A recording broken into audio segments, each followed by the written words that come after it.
आप सभी का मेरे YouTube चैनल में एक बार फिर स्वागत है टीचिंग एग्ज़ाम विथ रमा में। आज हम बात करेंगे प्रसार शिक्षा का एक महत्वपूर्ण टॉपिक के बारे में, जो स्वतंत्रता के पूर्व जो भी एक्सटेंशन प्रोग्राम चलाए गए थे उनके बारे में एक एक करके बात करेंगे। तो शुरू करते हैं अपना टॉपिक। पहला प्रोग्राम है शांति निकेतन। रविंद्रनाथ टैगोर भारत के प्रथम नोबेल विजेता 1908 में अपनी जमींदारी के कालीग्राम परगना में ग्रामीणों के उत्थान के लिए यह कार्यक्रम चलाया गया था उनके द्वारा। इन्होंने युवा का एक संगठन बनाया जो गांव-गांव जाकर प्रसार का कार्य कर सके।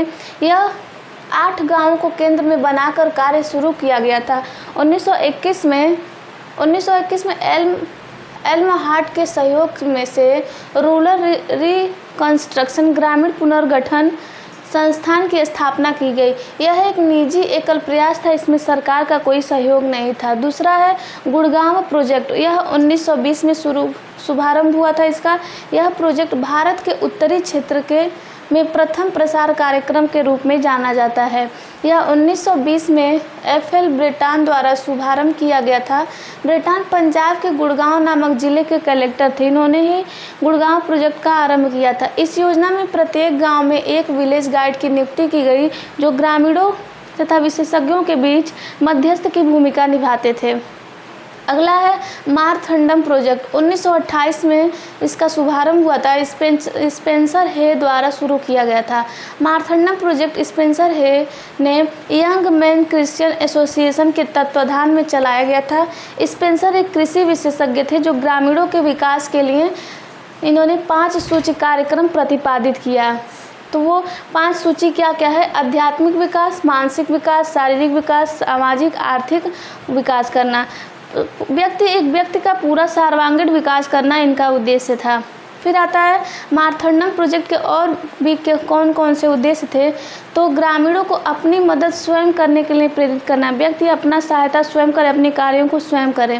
फिर आता है कृषि, मधुमक्खी पालन, मुर्गी पालन व मत्स्य पालन के लिए प्रोत्साहित करना, पशु नस्ल में सुधार से संबंधित कार्यक्रम का क्रियान्वयन करना। फिर आता है ग्रामीणों में सहयोग एवं सहनशीलता की भावना को विकसित करना, प्रशिक्षण कार्यक्रम का आयोजन एवं मूल्यांकन करना, जिससे बेरोजगार व्यक्ति को रोजगार की प्राप्ति हो सके प्रशिक्षण पाने के बाद।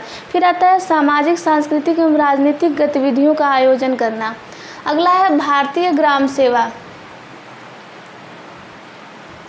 इसका शुभारंभ 1945 में न्यूयॉर्क के मिस्टर आर्थर टी मोसर तथा भारत के व्यापारी श्री वी.एन. गुप्ता ने किया था, जो अमेरिका में बसे हुए थे। इन दोनों व्यक्तियों के नेतृत्व में यह शुरू किया गया था। अमेरिका में उन दिनों ग्राम कल्याण के लिए मेथोडिस्ट और प्रेस्बिटेरियन गिरजाघरों के माध्यम से चलाई जा रही थी और लोगों को इससे लाभ भी हुआ। श्री वी.एन. गुप्ता इस कार्यक्रम से बहुत प्रभावित हुए और यह कार्यक्रम भारत में भी चलाने के लिए सोचा। इनके प्रयासों के परिणाम स्वरूप 1945 में इस संगठन व आईटी क्रिश्चियन कॉलेज लखनऊ में एक बैठक हुई। इस बैठक में इंडियन विलेज सर्विस नामक ग्राम विकास कार्यक्रम का अनुमोदन किया गया, जिसके तत्वाधान में ये कार्यक्रम शुरू हुआ था। इसकी प्रमुख शाखा लखनऊ के एटा यूपी में है।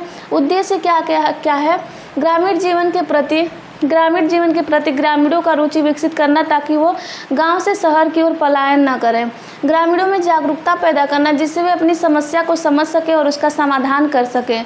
फिर आता है सरकार द्वारा चलाए गए कार्यक्रम में सहयोग देना। जो भी सरकार द्वारा कार्यक्रम चलाए गए हैं उनमें सहयोग देना इस कार्यक्रम का उद्देश्य था। फिर आता है फिरका विकास योजना। इसको 1946 में शुरू किया गया था। फिरका का अर्थ होता है जाति, जत्था, दल, पंथ या संप्रदाय।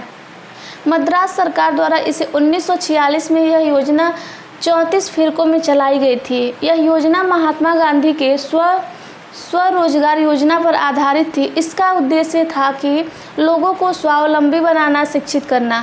1950 में इस कार्यक्रम का विस्तार किया गया, जिसमें प्रत्येक जिले के 2 पिछड़े फिरकों का चुनाव हुआ। इसके साथ साथ 50 अतिरिक्त जत्था या संप्रदाय भी शामिल था। यह परियोजना शासकीय स्तर पर चलाया गया था। सर्वोत्तम कार्यक्रम माना जाता है इसको। कार्यक्रम का प्रमुख जिलाधिकारी को बनाया गया था। आई होप आप सभी को समझ में आया होगा। समझ में आया तो लाइक शेयर एंड सब्सक्राइब अवश्य करें। फिर मिलते हैं अगली वीडियो में स्वतंत्रता के बाद जो कार्यक्रम चलाया गया है उस टॉपिक को लेकर के। तब तक के लिए आप लोग का धन्यवाद।